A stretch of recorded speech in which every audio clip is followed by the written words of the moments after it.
दहिया में हम रो लगा के राजा खई है बाहर खाना हम हुआ अपना उपवास राजा खई है बाहर खाना हम हुआ अपना उपवास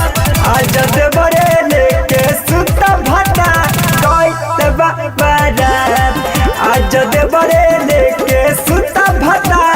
गई बारात।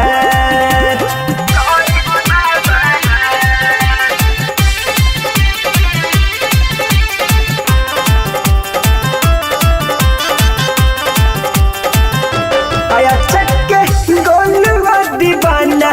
दिल धोखा आये हिस्से मिलल बा सचिन माँ के मोह